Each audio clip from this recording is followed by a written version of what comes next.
A Spitting Image. I'm Jason Horton. I'm Rebecca Lieb. And this is Ghost Town.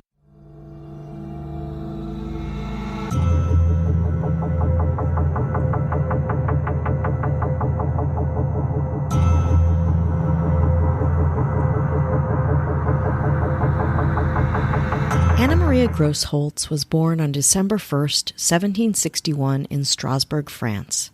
Young Anna Maria would never know her father, Joseph Grossholtz, who was killed in the 7 Years' War just 2 months before she was born. When she was 6 years old, Anna Maria's mother, Anna Marie, got a job as a wealthy housekeeper at the home of a doctor named Philippe Curtius, which took the family to Bern, Switzerland. Curtius was skilled at wax medical modeling and took young Anna Maria under his wing. He initially used his talent to illustrate anatomy, but he later used it for art, namely portraits and busts. Uncle Curtius, as Anna Maria called him, moved to Paris in 1765 to establish a Cabinet de Portraits and Cire, in English, a wax portraiture firm. That same year, he got his big artistic break when he was hired to make a wax statue of Louis XV's last mistress, Madame du Barry, in a casting titillatingly called Sleeping Beauty. What can I say? Pre-revolutionary France was a time of excess. Interestingly enough, to this day, Sleeping Beauty is the oldest waxwork currently on display, now exhibited at Madame Tussauds in London. But I digress. A year later, in 1766, Anna Maria and her mother joined Curtius in Paris to help him in his burgeoning art fame. The first exhibition of Curtius's waxworks was shown in 1770 and attracted quite the crowd. In 1776, the exhibition was moved to the Palais Royal, and in 1782, Curtius opened a second exhibit, the Caverne des Grands Voyeurs, Cavern of the Grand Thieves in English. But more importantly than this French ex-doctor's sculpting career was, arguably, his relationship with Anna Maria. Curtius taught young Anna Maria everything he knew, after she showed interest, and then talent, and then technique in his craft. Eventually, Anna Maria began working for Curtius as a professional artist. In 1777, she created her first wax figure of Voltaire, very French.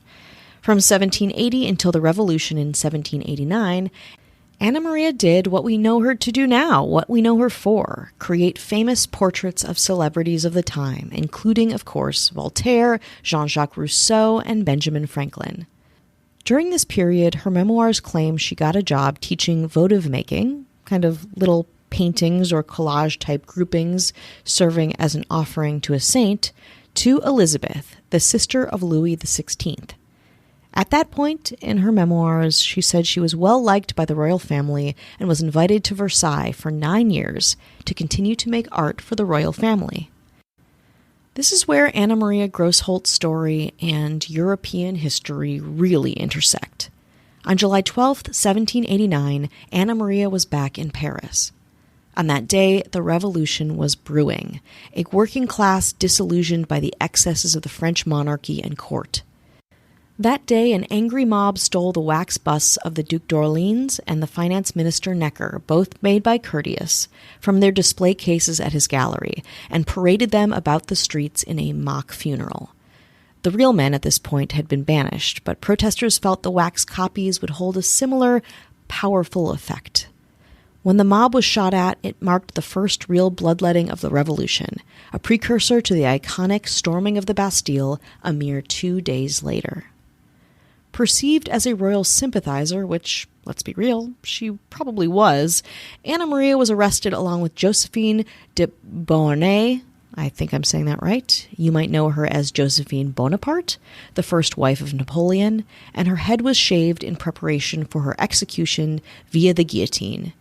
In her memoirs, Anna Maria said she was released thanks to actor and essayist Coyote de Herbois' support for Curtius, and knowing Curtius was Anna Maria's mentor caused the essayist to save her life.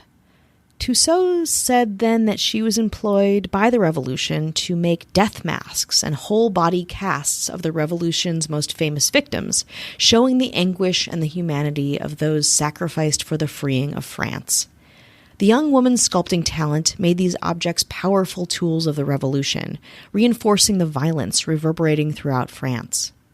Soon Anna Maria was called to take a cast of the rapidly decomposing body of revolutionary Jean-Paul Marat, in addition to Louis XVI and Marie Antoinette. But as successful and impactful as they were, wax casts were also inherently dangerous, as what busts and heads and sculptures were legal or illegal varied day to day, even hour by hour. As she was asked to cast the guillotined head of Robespierre, the revolution concluded. Thankful to just be alive, Anna Maria soon married engineer Francois Tussauds, keeping on living her post-revolutionary French life. But of course, this life was not quiet, anything but. When her mentor Philippe Curtius died in 1794, he left Anna Maria Tussauds everything he had. But her new engineer husband nearly sank her business and her inheritance with some bad financial decisions. The couple had 3 children, a daughter who died after birth and 2 sons, Joseph and Francois Jr. But as France was entering the Napoleonic era, Tussauds left Paris and her husband, whom she would never see again, for England, with a grand plan. Take her wax sculptures, so eerie in their realism and nearly literally bloodied by the revolution itself, to London. She called herself Madame Marie Tussauds, and her show, Madame Tussauds. More after the break.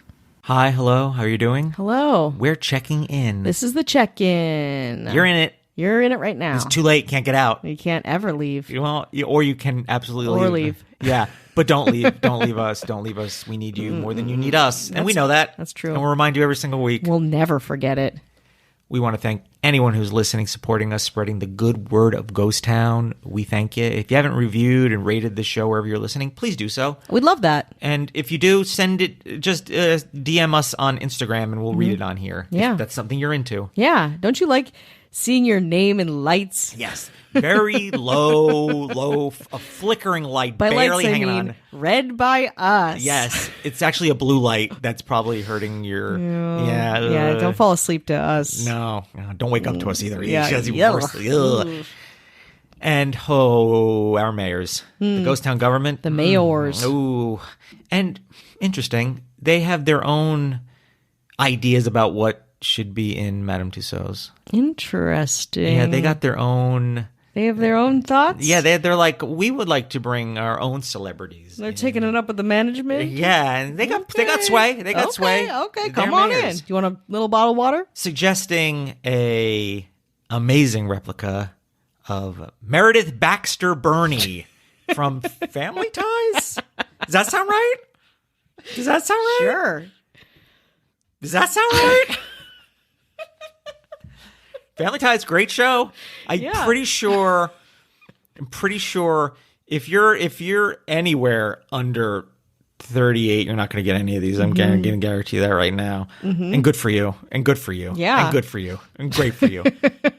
But you know what? Little Meredith Baxter Burney from Family Ties, courtesy of Ashley Matson. Hello. How about a little Soleil Moon Fry?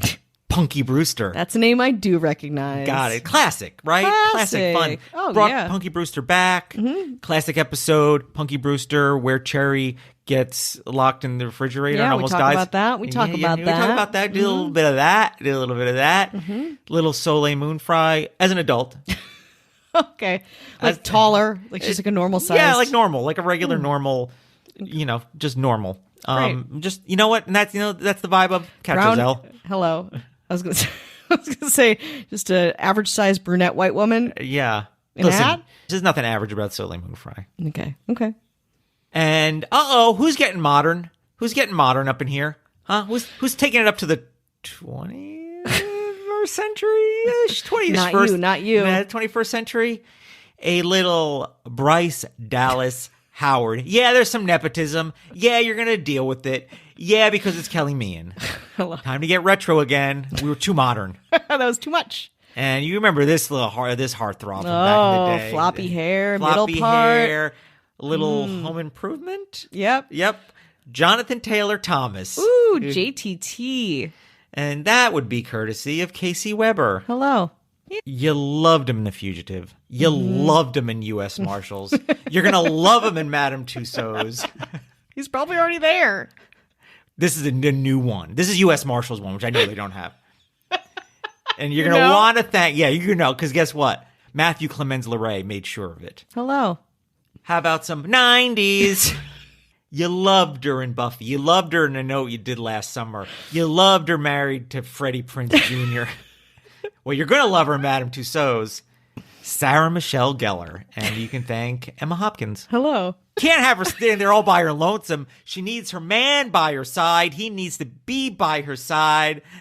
They come as a pair. Buy one, get one free. A little Freddie Prinze Jr., courtesy of Marissa Rothermel. Hello. A lot of heartthrobs in here. But our governor is like, oh, yeah? Here's one I know you don't have in there. And not only is she not going to get a wax statue, she's going to get the actual human. Hell yeah. That's the kind of power she wields. She's going to get the actual actor who says he's retired. But he has not met our governor. We're talking about Daniel Day-Lewis. Holy shit. Some say the greatest actor of our generation or of all time. Well, guess what? Now he's a human statue. Standing there. Just standing there because our governor has got that power. And that's courtesy of our governor, Avian Noble. If you want no ads, no chit-chat, bonus episodes, new one up now.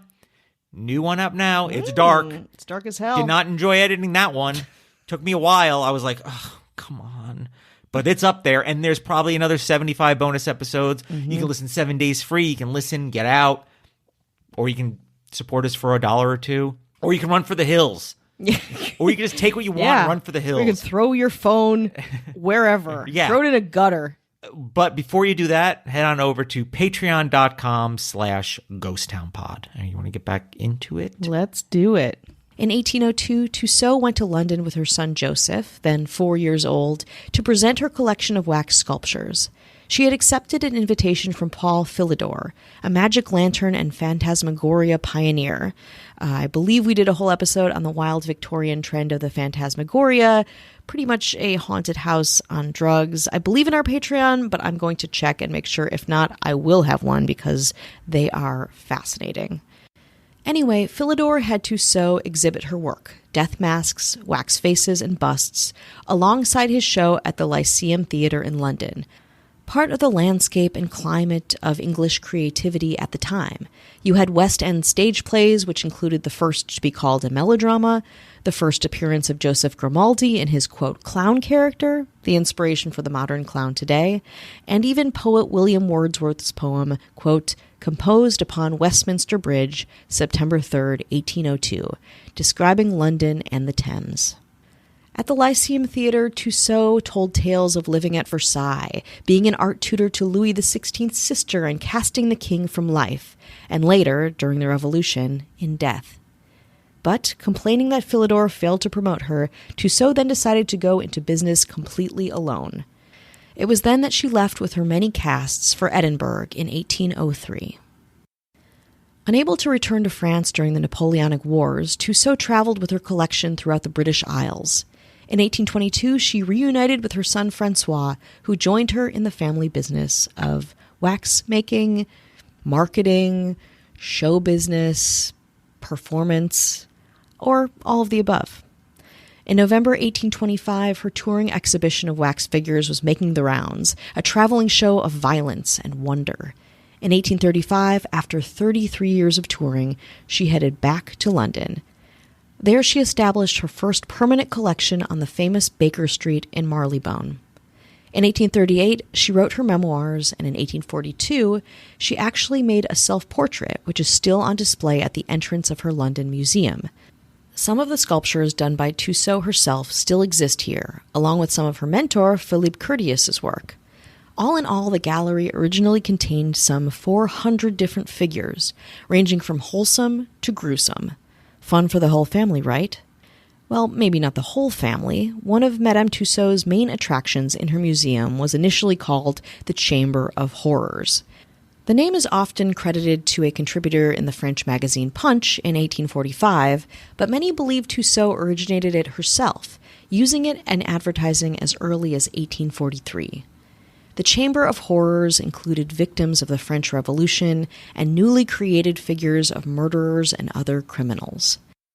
As the museum's popularity expanded, a, quote, Hall of Fame was added, with other famous casts expanding the museum, including Lord Nelson, the Duke of Wellington, Henry VIII, and Queen Victoria. The early commercial success of Madame Tussauds saw it establish itself as a brand, and not only a showcase of incredible wax modeling and sculpture work, but the museum became a pioneer in innovating various forms of publicity, engaging with the very young advertising industry, and starting what we now call the tourism industry in London. Victorian culture loved Madame Tussauds, and, like today, inclusion in the museum was definitive proof that he had 1,000% attained celebrity status. According to a piece written in 1849 called, quote, The Tussauds Test of Popularity, quote, in these days no one can be considered properly popular unless he is admitted into the company of Madame Tussauds celebrities in Baker Street. The only way in which a powerful and lasting impression can be made on the public is through the medium of wax. You must be a doll at Madame Tussauds before you can become an idol of multitude. Madame Tussauds has become, in fact, the only dispenser of permanent reputation. After experiencing amazing success, on April 16, 1850, at the ripe old age of 88, Madame Marie Tussaud died peacefully in her sleep in London, just as the first stirrings of a new art form, the photograph, began to emerge. Writer Sam Vladimirsky summarizes this fact pretty poetically in his piece about Madame Tussauds. Quote, I like to think of this as a deliberate act, leaving us before the invention of photography could trap her. Instead, she is preserved only in wax. Other businesses on Baker Street profited from being within close proximity to Madame Tussauds, and in 1860 Charles Dickens hailed the museum as one of London's most popular entertainments, writing in All Year Round, quote, Madame Tussauds is something more than an exhibition. It is an institution. As a little thank you, a sculpture of Dickens appeared at the museum in 1873, 3 years after his death. Winston Churchill, whose sculpture has been made over 10 times over the years, appeared in the museum in 1903. But the new century wasn't kind to Madame Tussauds. Fire damage in 1925, coupled with bombs during the Blitz on London in 1941, severely damaged most of the older models. But the casts themselves have survived, allowing the historical waxworks to be remade and seen in the museum's history exhibit. By 1883, the restricted space and rising cost of the Baker Street site prompted Tussauds' grandson, Joseph Randall, to commission construction of a building at the museum's current location on Marylebone Road. These new exhibition galleries were opened on July 14, 1884, and were even more of a hit. But Randall had bought out his cousin Louise's half-share in the business in 1881, and family disagreements plus the mounting building costs made the grandchildren of Tussauds eventually sell. In February 1889, Tussauds was sold to a private equity corporation. But not to worry, Tussauds' great-grandson, John Theodore Tussaud, continued in his role as the museum's manager and chief artist. The first overseas branch of Madame Tussauds was opened in Amsterdam in 1970. From there, it expanded with branches in Istanbul, Beijing, Bangkok, Berlin, Blackpool, Sydney, Hong Kong, Wuhan, Las Vegas, San Francisco, Chongqing, Shanghai, New York City, Orlando, Nashville, Hollywood, Singapore, Tokyo, Budapest, Vienna, New Delhi, and Dubai. As of 2019, the newest museum is in Prague. In 2005, Madame Tussauds was sold to a company in Dubai for a whopping $1.5 billion and sold again in May of 2007 to the Blackstone Group for $1.9 billion. In July 2008, Madame Tussauds' Berlin branch became embroiled in controversy when a 41-year-old German man brushed past 2 guards and decapitated a wax figure depicting Adolf Hitler. While the Hitler figure had been frequently vandalized, this particular instance was believed to be an act of protest against portraying the fascist dictator alongside sports heroes, movie stars, and other historical figures. The statue has since been repaired, and the perpetrator has admitted that he attacked the statue to win a bet. In January 2016, the statue of Hitler was removed from the Chamber of Horrors section in the London Museum in response to an open letter sent by a staff writer of the Jewish Journal of Greater Los Angeles. Soon after that, on April 11, 2016, the original London Chamber of Horrors closed and was replaced by the Sherlock Holmes Experience. Boo. All in all, few really know the fascinating woman behind her ubiquitous brand. A piece by The Guardian called Madame Tussauds, The Astounding Tale of Survival Behind the Woman Who Made History, explains, quote, "But the greatest waxwork in Madame Tussauds is of Tussauds herself, a very small old woman with a large nose and chin, dressed in suitably chilling Victorian bombazine, stands guard over the rest of the wax populace. There's something mythical about her, as if she were a character from folklore or fairy tale. There's something a little cockroachy about her, too. She feels made up. She seems like a story. And yet she isn't. She's real." Madame Tussauds built an industry for her work from the very, very beginning. The idea of replicating a person in wax, completely life-size, is uncanny, bizarre, and fascinating, as if we're trying to replicate the essence of celebrity itself. Says Sam Vladimirsky, quote, "The moment in a celebrity's life that is frozen in wax says something about our generation's beauty standards and overall public perception of their career. But as a cultural phenomenon grounded in memory and history, Madame Tussauds reveals much about each generation of visitors that makes the pilgrimage. While older visitors make no effort to identify members of One Direction, Alfred Hitchcock rarely attracted the eye of a young passerby, while Audrey Hepburn's iconic tiara, Sig, and Do from Breakfast at Tiffany's were less attention-grabbing than a famous mustachioed silent film star nearby. But if we've learned anything from Madame Tussauds' life and work, when it comes to art, history, and perception, really, the only constant is change."